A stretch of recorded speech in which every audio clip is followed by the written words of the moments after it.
장르는 단 하나. 장르가 머니. 헬로 머니언즈. 우등생 예약자 장르가 머니 앵커 권혁수입니다. 네, 여러분 안녕하세요. 장르가 머니 아나운서 김하은입니다. 자, 벌써 9월입니다. 그렇습니다. 9월이 되자마자 각종 경제 뉴스가 아주 폭포수처럼 쏟아지고 있는데요. 자, 오늘은 어떤 재밌는 돈 드는 이야기 해주실지 기대해 보겠습니다. 저희 둘만 할 수 없습니다. 이분들이 꼭 계셔야 되겠죠. 오늘의 경제 선생님 소개해드리겠습니다. 잠시만요. 제 차키가 어딨죠? 제 차키가 어딨죠? 삑삑. 푸렁푸렁푸렁푸렁. 박시동 평론가님 나와주셨습니다. 안녕하세요. 네, 안녕하세요. 네. 부릉부릉 박시동입니다. 점점 시동이 화려해지고 있죠. 오늘 경운기 시동을 한번 걸어봤습니다. 알겠습니다. 자, 그리고 기다리고 기다렸습니다. 증시각도기 TV 곽상준 대표님 모셨습니다. 안녕하세요. 네, 안녕하십니까. 자, 그럼 따끈따끈한 이주의 핫 이슈부터 알아보도록 하겠습니다. 박시동 평론가님, 이번 주 어떤 핫한 뉴스를 들고 와주셨나요? 네, 정부가 내년도 2026년도 나라 살림, 즉 국가 예산을 발표했습니다. 네. 총 규모가 728조 원으로 현재 편성이 되어 있는데요. 올해 2025년보다는 약 8.1% 증액된 예산이 되겠습니다. 지금 사실 우리 경제 많이 안 좋잖아요. 네. 경제의 3주체는 가계, 기업, 정부입니다. 그런데 지금 가계도 살림이 어려워요. 기업도 살림이 어려워요. 그러면 정부까지 살림이 어렵다고 수도꼭지를 잠그면 경제 3주체 중에 돈은 누가 쓰나요? 돈이 돌지 않겠죠. 네. 그래서 이 어려운 경제에 마중물이라고 할까요? 타개를 위해서 정부가 이른바 확장 재정을 편성한 겁니다. 예를 들어서 AI 3대 강국을 위해서 10조 1,000억을 편성하고요. 또 R&D라든지 신산업 혁신을 위해서 44조 원을 편성하는 등 우리 경제에 꺼진 엔진 부릉부릉 다시 시동을 켜겠다는 그런 각오가 되겠습니다. 물론 국가적으로 보면 채무가 조금 늘어날 거라는 우려도 있긴 합니다만은 네. 어차피 빚을 내서 쓰는 돈이라면 성장을 위해서 꼭 좋은 데 쓰여서 그 효과로 우리 경제가 다시 일어서야 되겠습니다. 그런 희망을 가지고 내년 살림 한번 전망해 봤습니다. 이야, 생각보다 예산이 큽니다. 네. 그러니까요. 네. 네. 자, 그리고 우리 증시각도기 곽상준 대표님, 네. 역시 증시 관련 뉴스를 들고 오셨을까요? 전 세계 금융시장 관련 뉴스인데요. 선진국이 부채 위기에 빠질 수도 있다. 선진국들이? 네, 우리가 굉장히 화려하게 보았던 영국, 프랑스 이쪽에서 문제가 되고 있습니다. 우리나라 98년도 IMF 외환위기 당했는데요.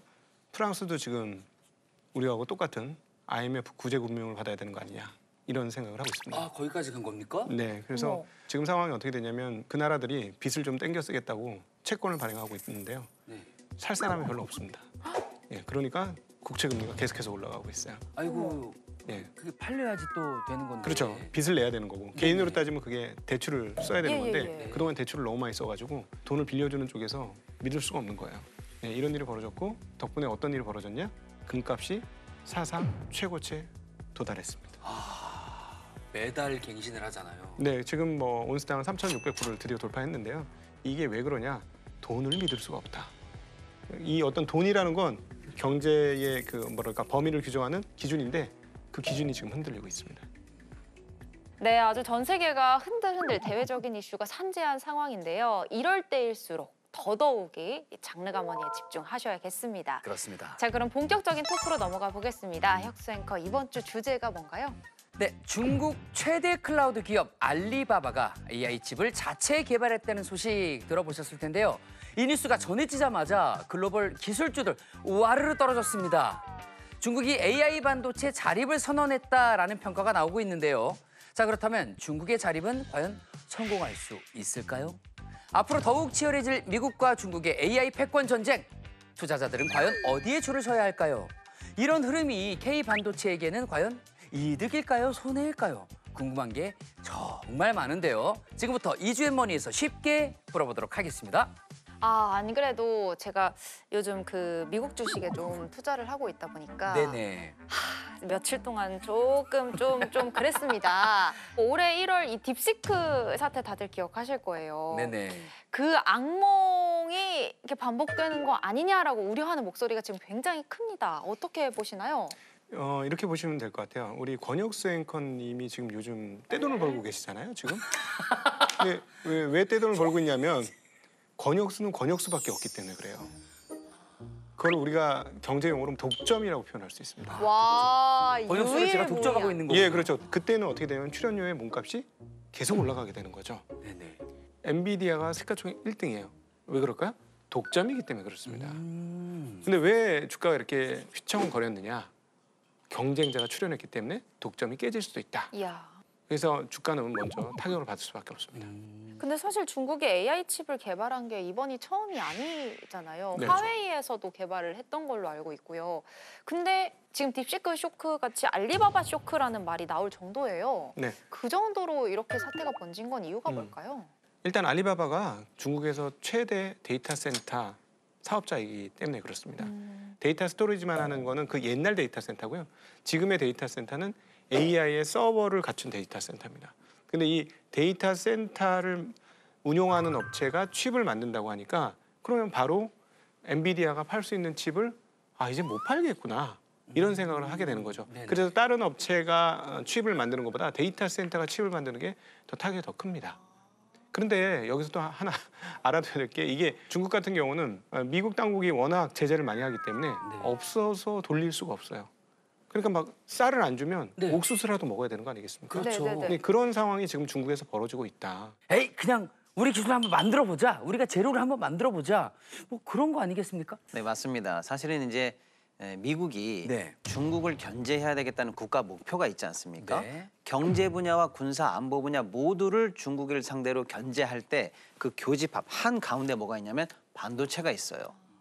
반도체를 찌르면 아무런 상품도 만들 수 없습니다. 그래서 미국이 반도체 관련해서 중국을 견제해야 되겠다는 국가 목표가 바이든 정부 때부터 있었습니다. 그러다 보니까 일단 성능 좋은 반도체, 고대역 반도체는 아예 중국으로 수출도 하지 마. 이렇게 일단 통제를 했고요. 그럼 혹시나 중국이 자체적으로 만들까 봐 네. 반도체를 만들 수 있는 장비와 소재도 중국으로 수출하지 마. 이런 이중 제재를 하고 있었던 모든 거예요. 걸 다 막았네요. 그렇습니다. 중국 입장에서는 그러면 미국이 제재한다고 해서 그냥 앉아서 당하기만 할까요?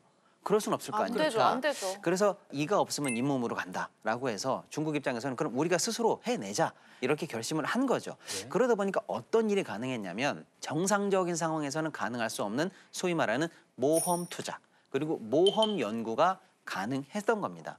예를 들어서 연구비를 집행하는데 이거 10억 넘으면 성공률이 얼마나 되겠어? 그러면 한 5% 됩니다. 그럼 그런 방법 말고 다른 방법으로 해봐. 이럴 수 있잖아요. 네. 그런데 지금은 그거 아니고는 답이 없잖아요. 확률이 1%라도 해봐. 이렇게 가성비가 낮은 비용도 집행을 해봐. 이렇게 되는 거고요. 일단 뭐든 해봐였군요. 그렇습니다. 네. 왜냐하면 되지 않으면 국가적으로 보면은 주저앉을 수밖에 없는 상황이기 때문에 그런 당위론이 결국 중국을 추동했다 이렇게 봐야 되겠죠. 네. 그러니까 미국이 제재를 함으로써 오히려 이제 중국의 자립을 앞당겼다는 맞습니다. 아, 근데 아무리 그래도 이 AI가 아니라 잇몸 AI. 예.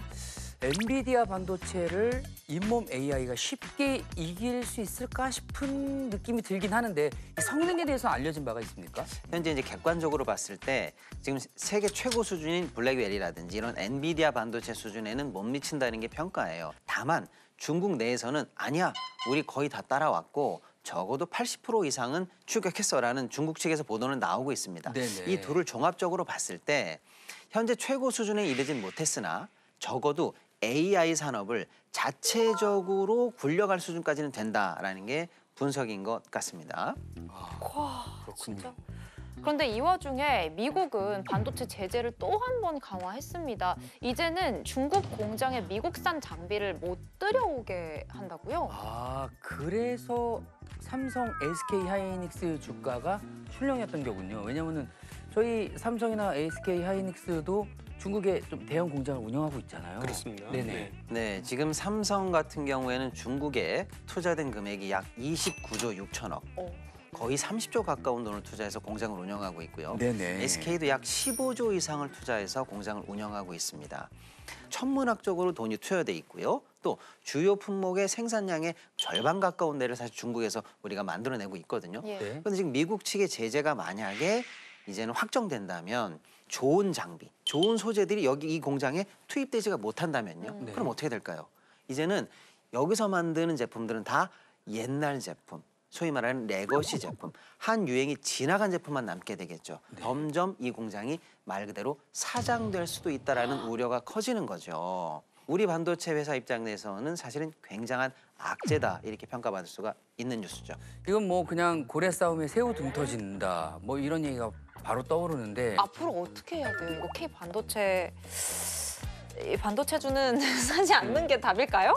아니요. 그런 생각을 우리 김하은 앵커님이 하셨으니까 다른 분들은 좀 편안하게 가셔도 될 것 같습니다. 오히려 네, 반대로. 여러분 저랑 반대로 하시면 네, 됩니다. 제가 여기 몇 번 나와 보니까는 우리 앵커님들이 약간 인간 지표 역할을 좀 해주셔가지고, 잘못된 지표요. 네, 그러니까 거꾸로 지표가 되셔가지고 저 정도면은 뭐 편해도 될 것 같은데 지금 우리가 반도체 하면 그냥 반도체 모두 하나로 뭉뚱 거려 생각하는데 전혀 다른 반도체 영역이 있습니다. 그 두뇌 역할을 하는 CPU 또는 GPU가 있어요. 네. 이게 한 영역이고 그래서 이걸 시스템 반도체라고 표현합니다. 네. 네. 그리고 이 시스템 반도체를 옆에서 도와주는 역할을 하는 게 메모리 반도체예요. 한국은 이 메모리 반도체에서 세계 1등 국가이거든요. 근데 그 중국을 보면 시스템 반도체를 메모리 반도체보다 좀 잘했습니다. 근데 메모리는 지금 열심히 쫓아오고는 있는데 HBM이라는 고성능 메모리 만드는 수준까지는 아직 조금 좀 시간이 더 걸릴 거라고 보고 있어요. 네네. 그러니까 만에 하나 중국 업체들이 AI 칩을 잘 만들면 그 옆에 써야 되는 HBM을 한국 거를 써야 될 겁니다. 아. 예, 그래서 사실 만약에 그 빨리 만들어주면 우리 한국 HBM 업체들한테는 꼭 나쁜 뉴스는 아니에요. 이야. 네. 아 그렇군요. 단기적으로는 우리나라 반도체 업계에 큰 이상은 없을 것으로 봅니다. 왜냐하면 예를 들어 SK 하이닉스 같은 경우에는 여전히 AI 시대의 소위 말하는 삼각동맹, 엔비디아, SK 하이닉스, TSMC가 만드는 이 삼각동맹이 여전히 세계 최고의 독점 구조를 가지고 있고 네. 아직은 중국이 그 정도 수준까지는 못 따라왔고요. 네. 삼성도 최근 글로벌리한 큰 회사들 테슬라라든지 애플로부터 수주가 이어지는 등 좋은 호재들이 계속 나오고는 있습니다. 그러니까 뭐 단기간에 큰일 났다 팔아야 되겠다라고 이렇게 좀 뭐랄까 조바심 내지 않아도 될 것 같습니다. 다만 장기적으로는 조금 우려해야 된다라는 생각을 좀 가지고 있어요. 그렇군요. 결국에는 시간 문제지 만약에 중국이 어느 정도까지 이제 자체적으로 기술 자립이 된다라고 하면 SK, TSMC, 엔비디아의 삼각동맹이 국제적으로 가지고 있는 이 독점 체제에 어느 정도의 균열은 갈 수 있다라고 본다면 현재 독점을 전제로 미래 가치가 높다고 평가된 소위 말하는 멀티플. 이제 이 정도 멀티플이 앞으로 계속 있지는 않을 것 같다라는 점이 하나 있고요. 또 중국이 이제 너희들에게 주문 안 해라고 오더를 안 낼 가능성이 있거든요. 그쪽에서 나오는 이른바 낙수 물량이 없게 된다면 삼성도 추가 매출에 대한 가능성도 어느 정도는 좀 손상을 입을 가능성이 있거든요. 그래서 조금은 우려하면서 예의주시해 봐야 된다라고 해서 시간을 둘로 쪼개서 한번 제가 생각해 봤습니다. 그럼 저는 이제 중국 쪽으로 눈을 돌리면 될까요? 아. 중장기적으로 봤을 때. 이 부분은 네. 그 요즘의 주식시장은 정책 효과가 굉장히 큽니다. 정부가 주식시장에 긍정적인 태도를 가지느냐 네. 그렇지 않느냐 네네. 그런 측면에서 보면 중국은 작년 9월부터 부동산 시장이 도저히 희망이 없게 되자 주식시장을 띄우기 위해서 정말 온갖 조치들을 하고 있습니다. 근데 이제 그 과거의 고점을 좀 돌파를 했거든요. 그래서 52주 신고가로 해서 1년의 고가를 드디어 도달을 했는데 이 정책이 지속될 것 같습니다. 그래서 중국 주식에 대해서 아직 한국 사람들 별로 관심 없잖아요. 네. 관심이 생길 때까지 계속 오를 거라고 보고 있습니다. 우와. 캠브리콘이라는 회사가 있어요. 캠브리콘? 이 회사는요. 연초 대비 지금 112%나 주가가 올랐고요. 최근 한 달에만 100%가 올랐습니다. 또 이와 유사한 회사들이 몇 개 더 있는데요. 30에서 50% 이상 오른 종목들이 굉장히 많습니다. 우와. 주식시장 입장에서는 중국 ETF나 중국 관련주에 대해서 적극적인 비율을 가지고 한번 살펴보시는 것도 지금은 나쁘지 않다. 저는 그렇게 생각하고 있습니다. 네. 그렇군요. 아, 그래서 요즘 중국 ETF에 눈길을 갖는 분들도 많이 계시더라고요. 그 기업을 분석하기 힘드신 분들은 그 업종에 대해서 ETF로 접근하는 건 괜찮으시고요. 대신에 이제 AI 관련주들이 정말 말도 안 되는 가격까지 올랐어요 지금. 예, 그래서 그쪽은 좀 그쪽은 좀 조심하실 필요가 있다. 자, 마지막으로 미국 얘기도 안 하고 넘어갈 수는 없습니다. 요즘 미국 증시가 과열이다라는 얘기가 나올 정도로 많이 높아져 있잖아요.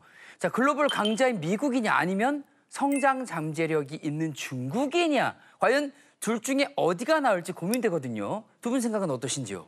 미국을 보면 네. 과열은 맞는데 거품은 아직 아닌 것 같아요. 아, 그게 또 다르군요. 과열과 거품의 경계가 있군요. 예, 그렇죠. 그 역사적으로 보면은 지금 이익 대비는 고평가가 맞아요. 근데 이제 미국은 조금 분할을 해서 다층적으로 보셔야 되는데요. 미국을 대표하는 기업들이 돈을 너무 잘 벌어요.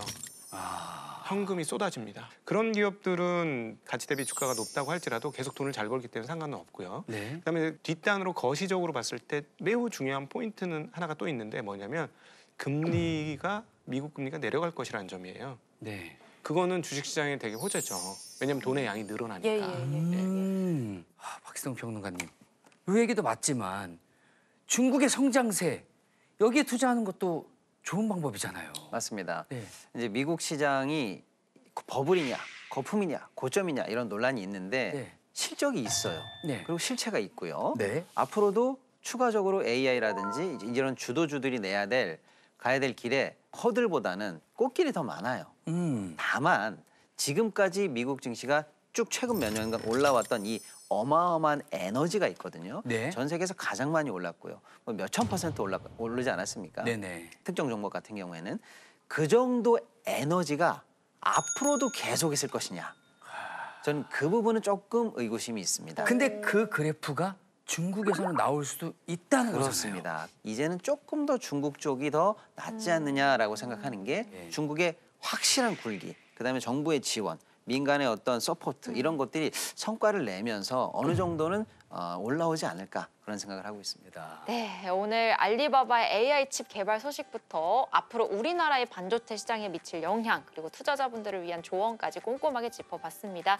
자, 오늘 이야기가 제발 여러분들에게 그리고 저희에게 큰 도움이 되길 바라면서 오늘 좋은 말씀 들려주신 곽상준 대표님 고맙습니다. 감사합니다. 감사합니다.